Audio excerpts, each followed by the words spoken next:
देखा था forms of government, जिसमें हमने कई तरह के फॉर्म देखे थे गवर्नमेंट के कि कितने तरह के गवर्नमेंट होते हैं। जैसे कि उसमें हमने देखा था absolute monarchy, constitutional monarchy, dictatorship and democracy. ठीक है, तो ये 3-4 तरह के गवर्नमेंट के बारे में हमने पढ़ा था और जाना था। अब नेक्स्ट 2 टॉपिक बचा हुआ है, जिसमें है conflict and role of government. Conflict मतलब होता है कि संघर्ष होना। किसी भी तरह का समाज में अगर किसी भी तरह का संघर्ष होता है तो उसको गवर्नमेंट किस तरह से सॉल्व करती है, उसके क्या टूल्स हैं, वो क्या किस तरह के, पहले तो देखेंगे कॉन्फ्लिक्ट होता है, किस तरह का कॉन्फ्लिक्ट होता है समाज में, किस तरह के संघर्ष होता है, किस तरह से भेदभाव पैदा होता है, और सरकार की क्या रोल होती है और सरकार कैसे उसको रिजॉल्व करती है। और उसके बाद पढ़ेंगे हम इक्वलिटी एंड जस्टिस, है ना, समानता और न्याय। तो ये 2 टॉपिक आज लास्ट वीडियो होगा इस चैप्टर का। ठीक है, उसके बाद फिर आपको आगे का क्वेश्चन आंसर वगैरह या टेस्ट वगैरह जो कुछ भी होगा वो होगा।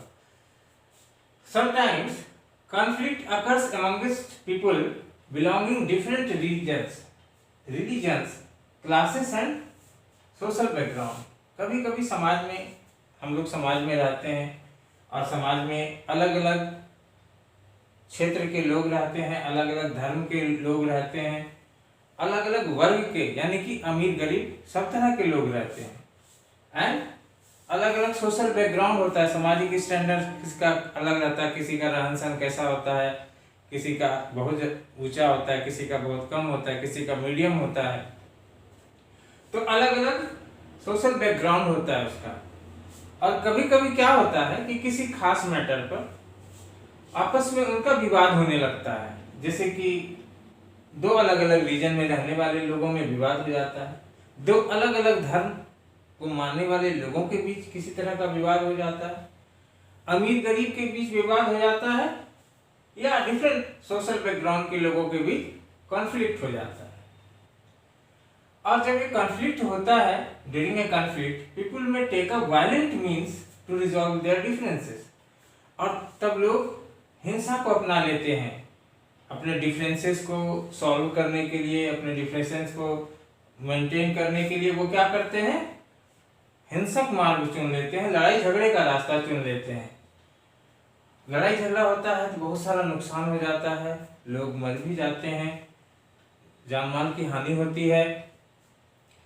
और इन कंडीशन में, ऐसी अवस्था में इट इज गवर्नमेंट, वो सरकारी होता है, विच इज रिस्पॉन्सिबल, जो जिम्मेदार होता है कि कॉन्फ्लिक्ट आर ब्रिंगिंग पीस, कि कॉन्फ्लिक्ट को वो खत्म करे और शांति स्थापित करे। आपने देखा होगा समाज में बहुत सारा लड़ाई झगड़ा होता है, दंगा हो जाता है कभी कभी, तो पुलिस आती है, सबसे पहले तो पुलिस कंट्रोल करती है, फिर अलग अलग ग्रुप के लीडर्स आते हैं, लीडर जो अपने अपने लोगों से मिलते हैं, उसको समझाते हैं और समस्या का निदान करवाते हैं। तो एक डेमोक्रेटिक कंट्री में रहने का यही फायदा है कि सरकार बहुत जिम्मेदार होती है, और हमारा अगर कोई भी दिक्कत हुआ, किसी भी तरह का विवाद हुआ, तो सरकार को वहां आना है और उसको सॉल्व करना है। ठीक है, the police and local authority play a significant role to control this situation. देखिए, पुलिस तो होता ही है, साथ में जो लोकल अधिकारी लोग होते हैं, डीएम एसपी वगैरह, उसके बाद हमारे गांव में जो मुखिया सरपंच लोग होते हैं, ये भी लोकल अथॉरिटी होते हैं ये लोग। तो ये लोग तुरंत घटनास्थल पे पहुंचते हैं और स्थिति को सॉल्व करने का प्रयास करते हैं, और उसके बाद भी अगर कोई विवाद बढ़ता है तब नेता लोग आते हैं और उसको लोगों को समझा बुझाकर मामला को शांत करवाते हैं। कॉन्फ्लिक्ट में आकर बीच में ये तो हुआ कि अलग अलग जाति धर्म के लोगों के बीच झगड़ा होता है, कभी कभी 2 स्टेट के बीच में भी विवाद हो जाता है, 2 राज्यों के बीच में भी विवाद हो जाता है, स्टेट गवर्नमेंट और सेंट्रल गवर्नमेंट के बीच विवाद हो जाता है।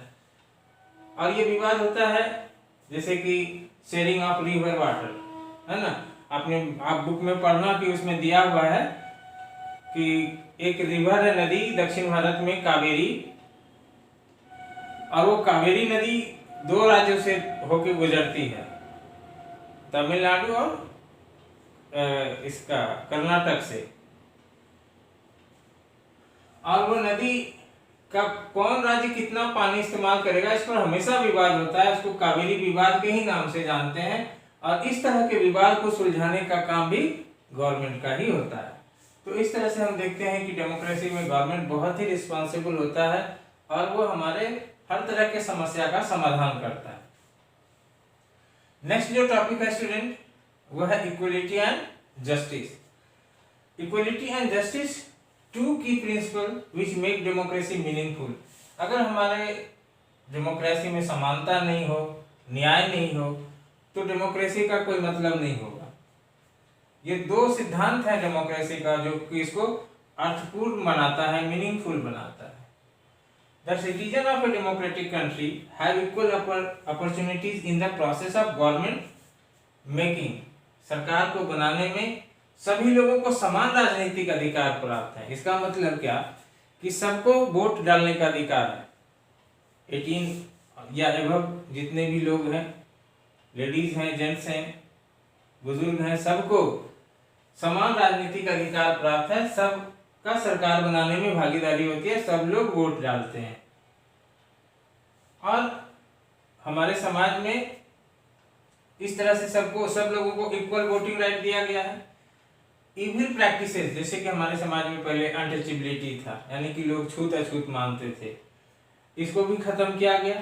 सब लोग बराबर होंगे, कोई हाई कास्ट, लो कास्ट, कोई अछूत, कोई अनटचेबल्स नहीं होगा। The government had recognised the right to equality and special provisions have been made for those social groups which are discriminated against. सरकार ने कुछ ऐसे लोगों को विशेष सुविधा, स्पेशल प्रोविजन दिया है जिससे कि उसके अधिकार, उसका जो समानता का अधिकार है वो बना रहे।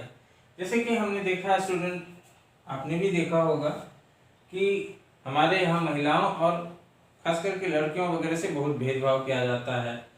माता पिता भी कभी कभी लड़की को बोझ समझते हैं या उसका पढ़ाई लिखाई पे विशेष ध्यान नहीं दिया जाता है। खास करके दूर दराज के गांव वगैरह में कम उम्र में उसकी शादी कर दिया जाता है।